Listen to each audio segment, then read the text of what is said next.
Hello, my name is Alanis King. If you know me, welcome back. If you don't know me, I usually use this channel to review brand new cars. So if you like that kind of thing, feel free to subscribe. But today, that's not what we're doing. Today, we're gonna discuss a very heated debate in the car community, and that is, what is the perfect two-car garage? When you discuss two-car garages, you often want a blend of fun and practicality. If you have a small car like our little Mazdaspeed Miata right here, you want to pair something with it that's big and practical and can haul people and landscaping tools and anything else you need in your life. So when we were looking at a second car for our garage, we went through a lot of discussion, pros and cons lists, what pairs the best with a red Mazdaspeed Miata, and we finally came to that conclusion. So, I'm not gonna leave you waiting. Introducing our second car!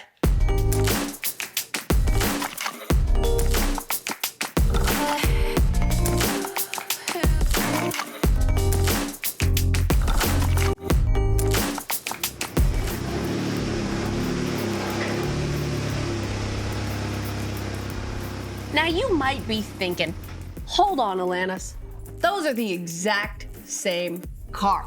And in the eyes of the government, you would be correct. These are both 2004 Mazdaspeed Miatas with leather interiors and a Bose speaker package. But they are very different. Just like I was talking about, we have balance. This is the old beater Mazdaspeed. It has 140,000 miles on it. This is the brand new for 2004. Beautiful Mazdaspeed with not a single flake of paint out of place and 23,000 miles on it. This one is a soft top. Throw it back whenever you want. This one is a hard top with a lot of scratches in the hard top. The wheels are different. These are the stock clown shoe 17-inch wheels. These are 15-inch Advanti Storm S1s. And this one is our practical car. It has a tow hitch.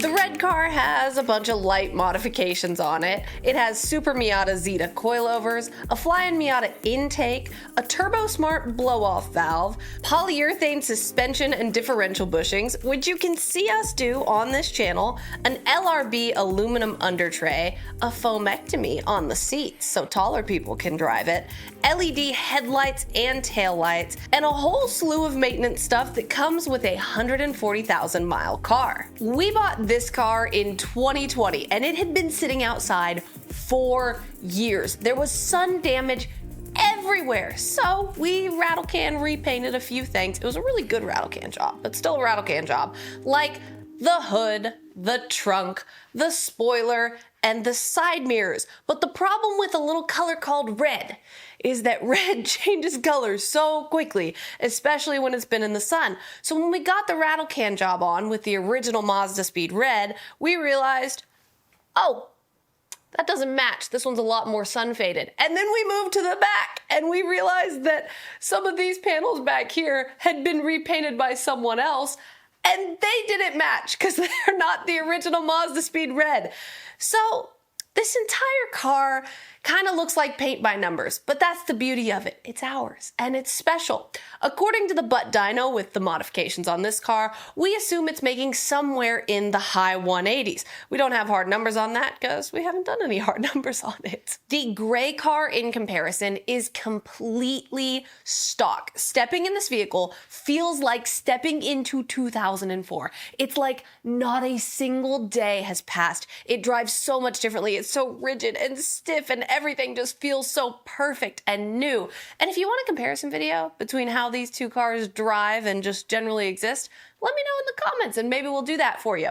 Some stats on this original 2004 Mazdaspeed. It came with 178 horsepower and 166 pound-feet of torque. These cars are the only turbocharged Miatas from the factory. There were no turbocharged Miatas before them, and there have been none since. That's why they've got that wonderful little Mazdaspeed logo on them.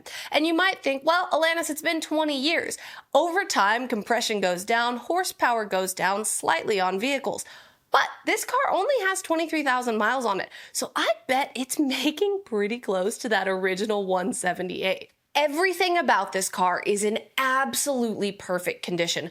There are 2 minor little paint chips on this car. Literally everything else is so perfect. The headlights are clear. It's been garage stored its entire life. It is such a beauty of a machine. Now we're only a couple of minutes into this video, and I would absolutely love to drive both of these cars for you today and tell you how they're the same and how they're different and how they're so wonderful that I literally own 2 of them. But unfortunately, one of these cars is not working. And I'm gonna give you a guess. Which one do you think it is?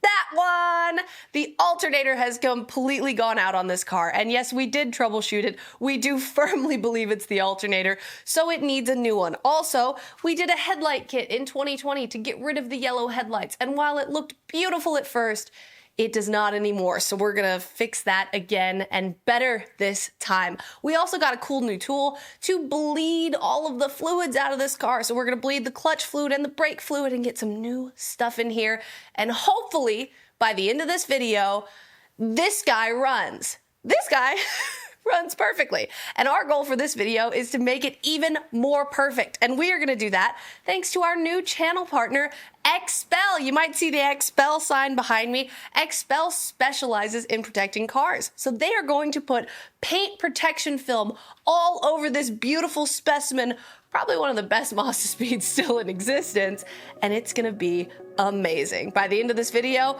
both of these cars are gonna run, both of them are gonna look better, and it's gonna be great.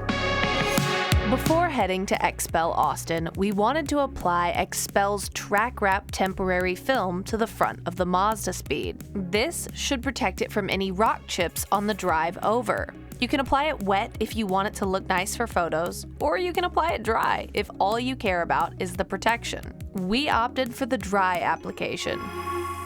We are done with our short road trip to XPEL, and we're here! We're gonna get PPF installed on this car, and the track wrap worked great. We didn't catch any rocks or gravel or anything like that. We just caught a couple of bugs, but it's better safe than sorry. So what's gonna happen right now is we're gonna take the car around back, and they're gonna prep it to put the PPF on it, get it all clean, ready to have that adhesive, and it's gonna come out looking so good.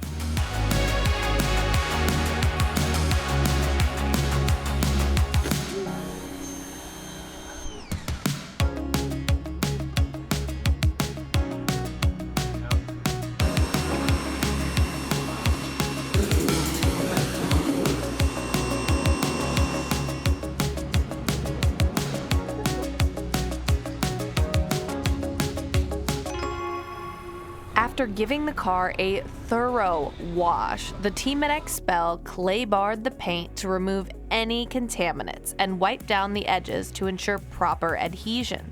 Then the film started going on, and it was super fun to watch.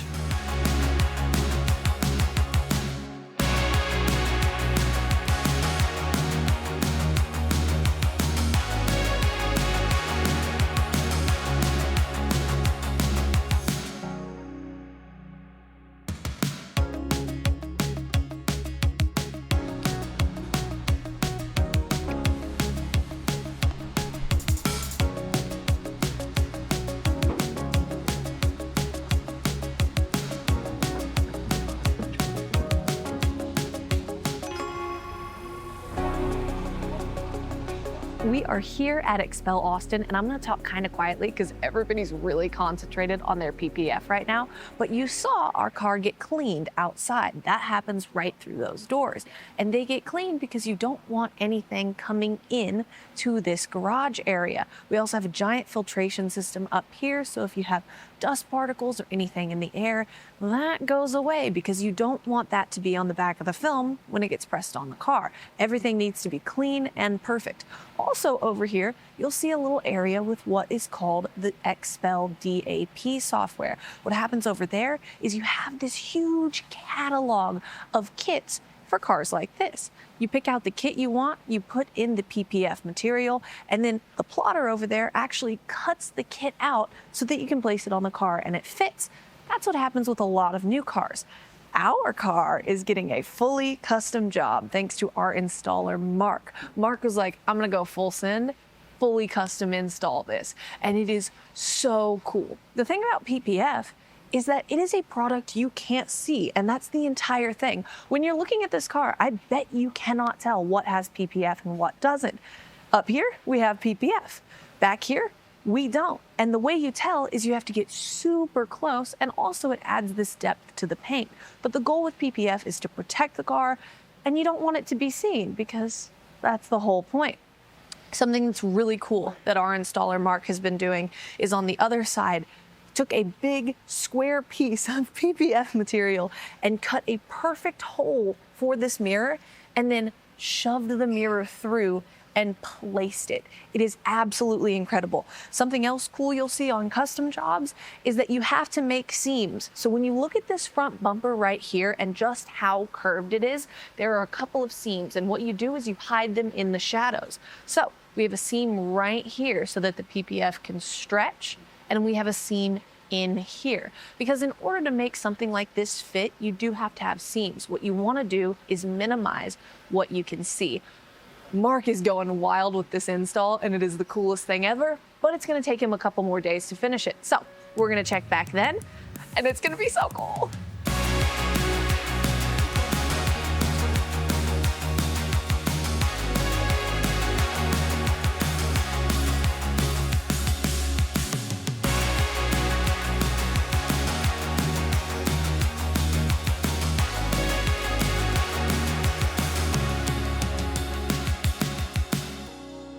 We are back at XPEL Austin, and in the parking lot when we were coming in, our PPF installer Mark was going to lunch, and he said, they ceramic coated it. And we were like, what? That wasn't in the plan.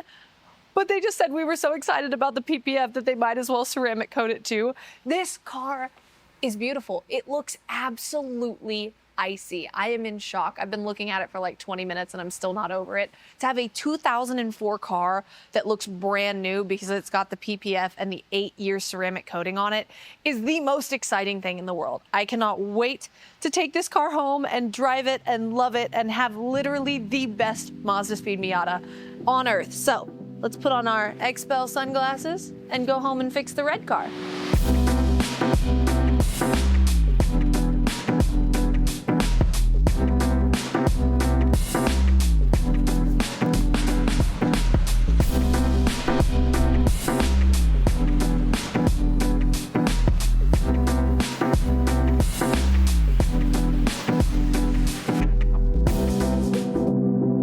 We have now reached the beauty section on the red car, where we are going to take these headlights from yellow to hopefully clear. The last time we did these headlights, we just used one of those headlight kits. And you know, it looked great at first, but 4 years later, it doesn't look so great anymore. So this time, we're going to sand this down and we're going to spray some 2K clear coat on it.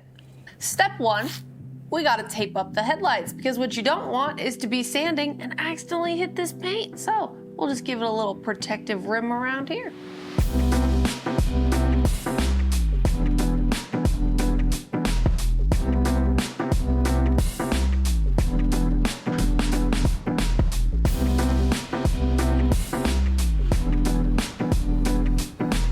The headlights are taped up, so now we're gonna sand. So we got 320 grit and we got soap and water, and we're probably gonna go up to about 800 grit because you wanna still have a little bit of texture on these headlights so that the clear coat will stick.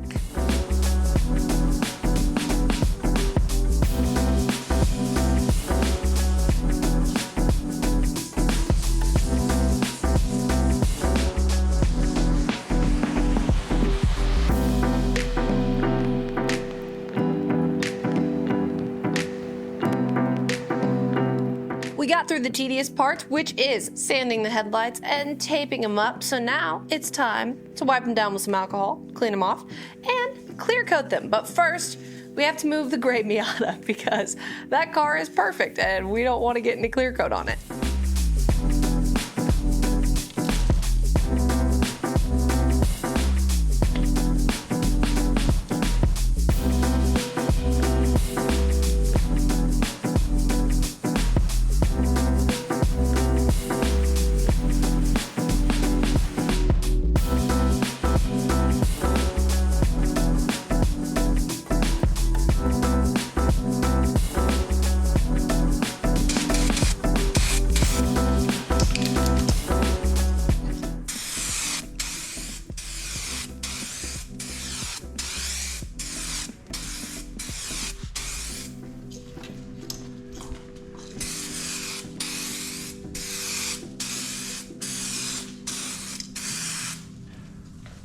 We have the first coat of clear coat on, and it is not super thick because this coat is literally just the glue. You do not want to get it on too thick or else it might run. So now we're going to wait about 10 minutes for this to just settle in, and we'll do another coat.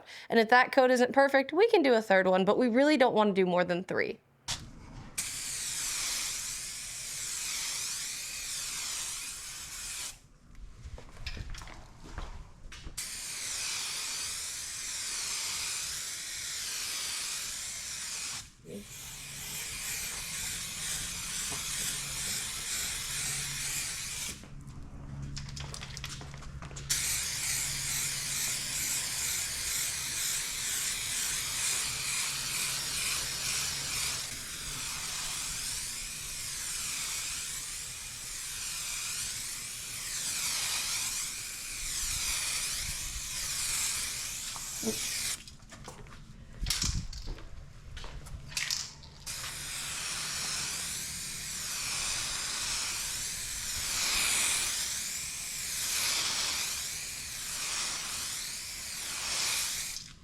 The yellow headlights have been scrubbed away and the clear ones are here. Now, as a caveat, we did this in basically 99% humidity in Texas, so there is orange peel on this clear coat. So what we're gonna do is we're gonna just let the headlights sit, let them harden over the next week, and then we'll do some really fine sanding and polishing on top to get rid of some of the orange peel. But they look pretty good.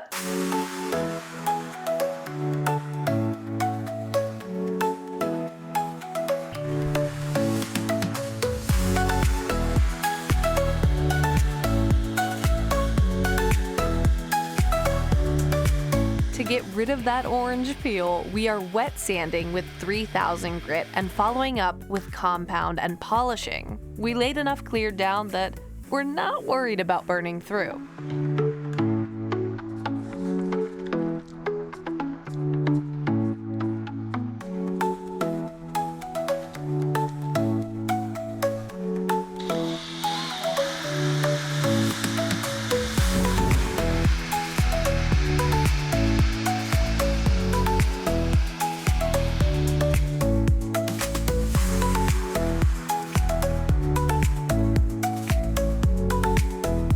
The headlights turned out great, so it's time to head to the local parts store and pick up an alternator for the red car.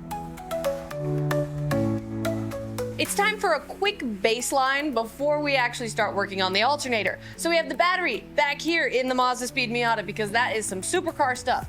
Attached to that, we have a digital multimeter. What that shows us is voltage. Now in this car, voltage should be about 13.1 at the least, and you're seeing it says 12.2.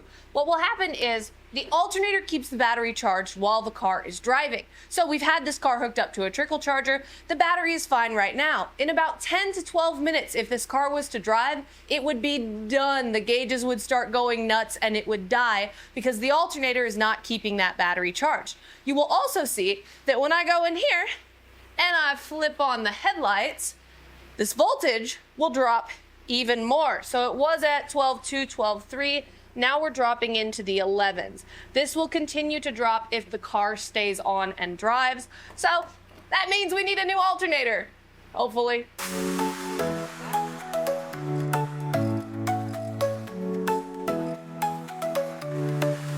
We got started by removing the intake charge piping and any sensors attached. This got us more access to the tensioner so we could start taking the belt off. Grandma's here. She brought her Miata. Everybody has a Miata. We got 3 Miatas. Lots of Miata. And there we go.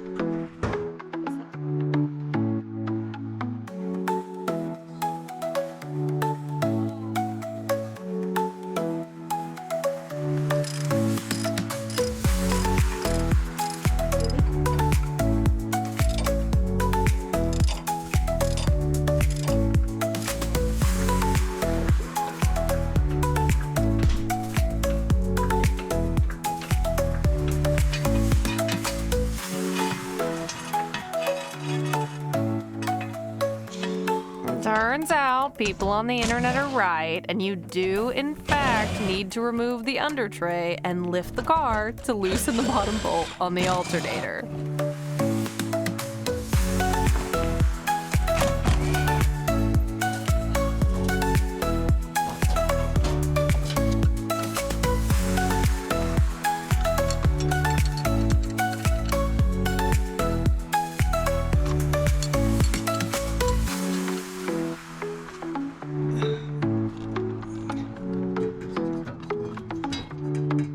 Yep.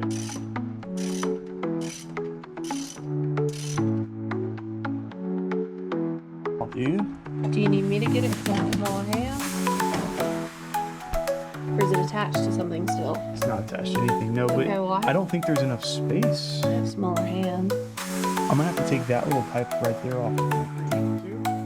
You just saw our journey, which is that we thought we could get the alternator out the top, and we could not get the alternator out the top. So we went in through the bottom, and then we could not easily get the alternator out through the bottom. We had to take off the intake manifold support, and then we ran into something that is not on the forums. Do you know why it's not on the forums?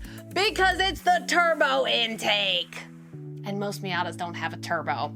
So we had to get this thing out of the way to be able to drop the alternator out of the bottom. We put the new alternator in, and it is screwed in right now, so it's held in place. And then we gotta put everything back, and hopefully the car runs.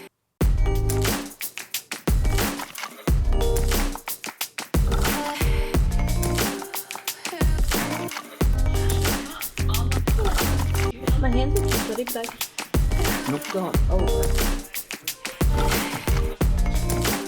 Not really easy in comparison.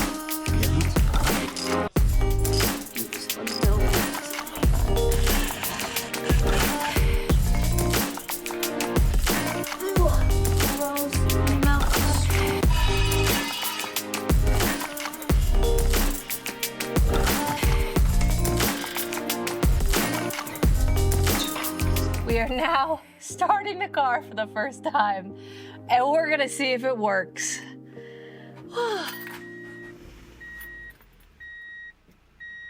All right, let's go check. I like to sit up close, so I always have to move the chair back. Whew. We have not practiced this. We don't know if this is gonna work, but here we are with our multimeter. What do we look for? And we're gonna turn it on. Remember, from the beginning of the video, we're looking for 13.1. We're gonna see if we got it. At least 13. Oh, that says a 14.7. That is more than 13.1, which means that alternator is working. That feels great. Headlights, check. Alternator, check. Now it's time to bleed the brakes and try out our new tool. We have a new tool, this pressurized bleeder kit. We just bought it online. It's not sponsored or anything. But typically what you do when you're bleeding the fluids, the brake fluid or the clutch fluid in the car, is that one person sits inside and just pushes on the pedal while the other person replaces the fluids. In this case, we should be able to just fill this up with fluid, hook this up to the master cylinder, pump it on in, goes out the slave cylinder, and it should be really fast and really easy. The brakes and the clutch start with the master cylinder reservoir. And in this kit, we had a bunch of little caps that could go on these master cylinder reservoirs, and this one fit the clutch reservoir. But we didn't have one that fit the brake reservoir, so we had to buy one, and again, not sponsored. Wish it was. It was really expensive. So we go right here, and we unscrew the cap that is on top of the brake fluid, and we pop this on right here. Now, this master cylinder reservoir leads to the master cylinder, which goes to these brake lines that go out to the brakes. Same thing happens on the clutch. You have the master cylinder reservoir, which leads to the master cylinder, which leads to this line that goes to the clutch and ends at the slave cylinder, which actuates the clutch.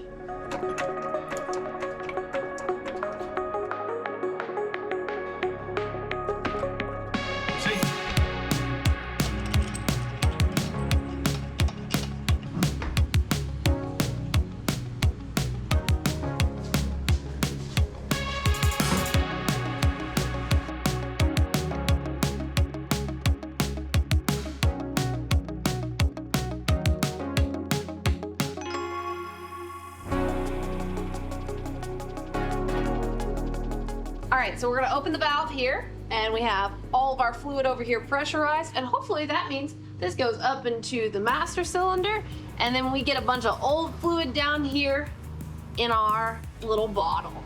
Here we go. Can you hear it? See, it's dripping. See all that's old and nasty and brown, and we have our new stuff over here that's nice and yellow looking. All that's going up through here into the master cylinder, and we're just replacing all this nastiness.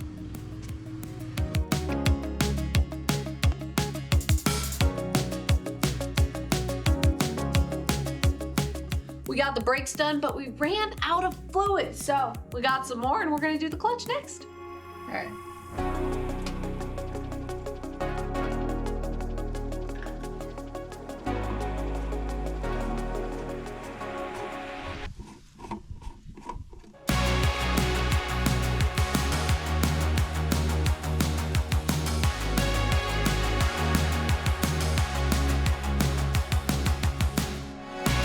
The clutch was just as easy as the brakes were, thanks to our new pressure bleeder tool. And that pretty much wraps up our maintenance mania on the red Miata.